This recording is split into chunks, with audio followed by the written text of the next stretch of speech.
Hi everyone, Ryan here with Fight Game Analysis, and today we are going to be talking about the upcoming fight between Marlon Vera and Davey Grant. If you've been enjoying the content, please go ahead and click on the like button and also subscribe to the channel. Really appreciate your support. Alright, so we got a big fight coming up here between Marlon Vera and Davey Grant. Davey Grant, this is kind of his biggest fight coming up to date, getting a name like Marlon Vera. And Marlon Vera is a guy who's kind of, he had a breakthrough fight in a lot of ways when he won that fight against Sugar Sean O'Malley, right? And that's just because of how big of a name Sugar Sean O'Malley was. It wasn't because necessarily of, some kind of great performance by Marlon Vera. It was more just kind of happenstance that he was able to land that kick and then get him out of there with that elbow on the ground. His fight after that, he gets one with Jose Aldo. Comes out, doesn't look so great.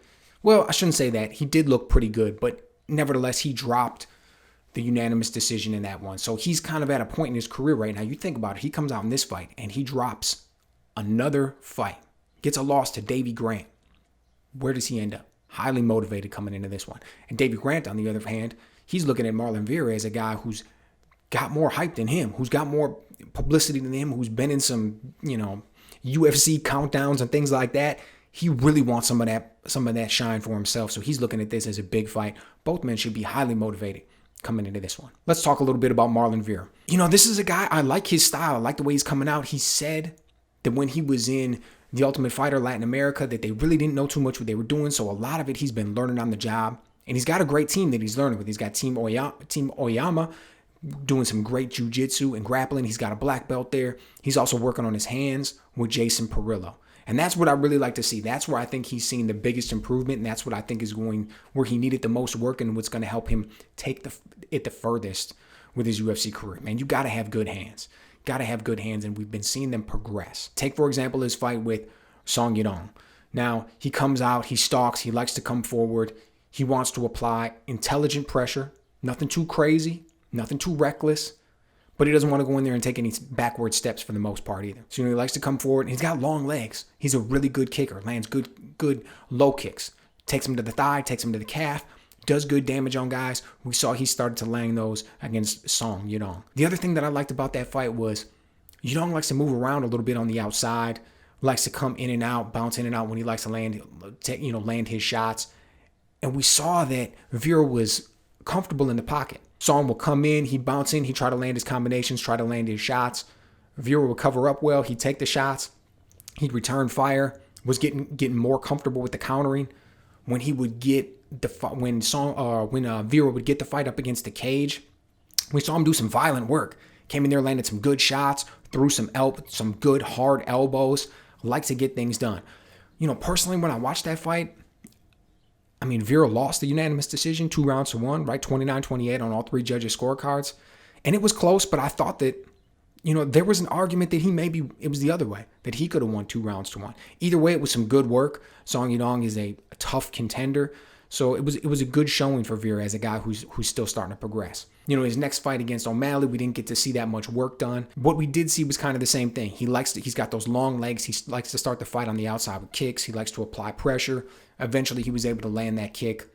Got a takedown, and then ended up getting him out of there with the ground and pound. But against Aldo, now that was an interesting fight. That was the one where he actually had the most trouble. And what we saw in that fight was the flaws in his game. We saw that Aldo was able to come in there and land some ferocious body shots, right? I actually think there was that first left hook in the body in the opening round that kind of changed the complexion of the fight. Vera wasn't able to handle that. He doesn't know how to block those body shots well. Once that body shot came in, he shut down his offense a lot because he didn't want to start to expose himself to even more countering opportunities. Didn't want to throw a leg kick and get hit with a right hand. Didn't want to come out and throw a body kick from the southpaw position just so that Jose Aldo could counter with another left hook to the liver. So he shut down his offense a lot at that point, and that kind of changed things. Aldo was able to back him up, come forward when he wanted and apply pressure. He was able to counter. When Chito tried to throw that low leg kick, that calf kick early in the beginning, Aldo, master Muay Thai practitioner, was able to check that. That kind of changed things. So that was something new for him. Aldo was able to come out there and show him some wrinkles that I think that he really wasn't prepared for. What Vera had done up until that point that was really defeating guys or showing him the most success, Aldo was able to shut that down. It'll be interesting to see what he went back to this camp and learn from that. What he went back to the drawing board, what he's able to pull from that fight and overall improve his game. On the other side of this octagon, standing across from him is going to be Davey Grant. Davey Grant's a guy who's really light on his feet. Likes to move around a lot, use a lot of lateral movement, likes to bounce in and out, kind of land his shots, throw some good combinations. Saw his fight with Martin Day. One of the things I liked about that, he started out the fight at that long distance. He's a good kicker, uses these big, long side kicks, comes in, lands hard, low calf kicks, and he bounces around and tries to get his shots off and then bounce out, move around on the outside where his opponent can't hit him. Once he kind of starts to get his opponent's speed, understand the distance a little bit, then he starts to move into the punching range and land shots there. It's what we saw against Martin Day, and it worked out really well. That being said, in that Martin Day fight, in the beginning of the third round, Day decided that he was going to come out and be a little bit more aggressive, and Grant had a little bit of trouble with that. He likes to bounce around, move on the outside. He likes to be able to dictate when the fight's on the outside, when it's on the inside, the speed and the distance and everything. When a guy comes forward and starts applying pressure, he didn't handle that too well. He's not that good off his back foot. He didn't know how to spin that pressure around, put it back on Day. Now, he was able to eventually get him out of there, caught him good in an exchange, hurt him, got the win. Absolutely. But we saw that he had trouble with that at the beginning of the third round. We also saw him getting some trouble against Jonathan Martinez out in that fight. Got dropped in the first round with the left hand. Why? He doesn't really use a lot of upper body movement. Doesn't really use a lot of head movement. Davey Grant comes in, his chin's up. It's kind of stiff in some ways. That presents great countering opportunities if you're fighting a guy who knows how to take them. Comes in with his shots wide. Isn't always known for throwing straight punches. It's like that presents great opportunities for somebody who knows how to take advantage of them. But the question is, what's it going to look like when these two are in the octagon against each other on Saturday night? Really, this is going to be a fight that's dictated by who's able to control where the fight takes place. If Davey Grant's able to bounce around on the outside, use his lateral movement, try to create those big circles and constantly turn Vera, he's going to have an advantage at the point. He's going to be able to bounce in when he wants. He's going to be able to land some good leg kicks. He's going to be able to create the combinations when he wants. Vera's shown that when guys bounce in on it, when guys are bouncing in and out on him, when they close the distance fast, that he'll cover up first. That's his first thing. We saw it against Aldo. We saw it against Song Yadong. He likes to cover up at that point. He doesn't immediately look for the counters.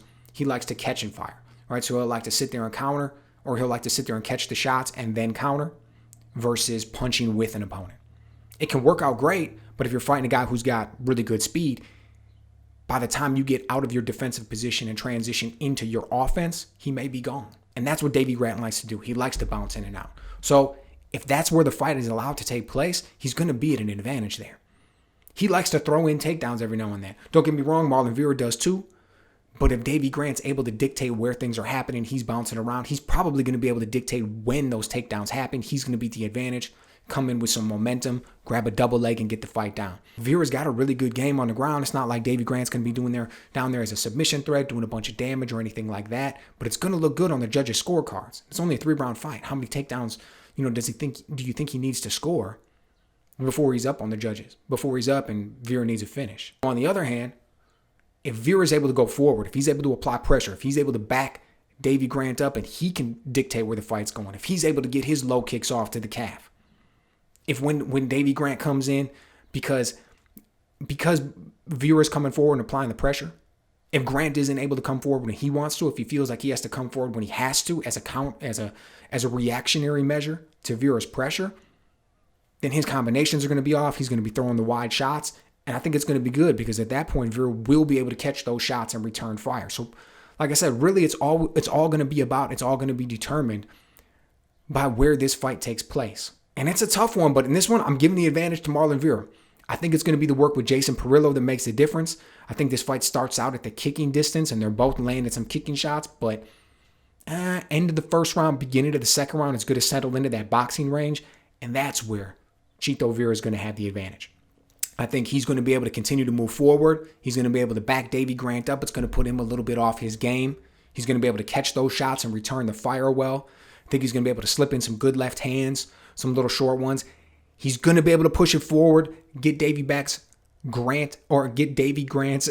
back against the cage. And when he does, he'll be able to get in there and do some good violent work. He'll land some good strong elbows from in there, land some good shots, put Davey Grant on his back foot. I see Marlon Vera coming out with the victory in this one. Let me know what you guys think. Is this going to be a win for Chito Vera, or is Davey Grant going to give him another loss who knows, kind of showed that Sugar Sean O'Malley thing really was a fluke and that his talent level wasn't that high. And that we're wondering where he goes from here. Let me know what you guys think.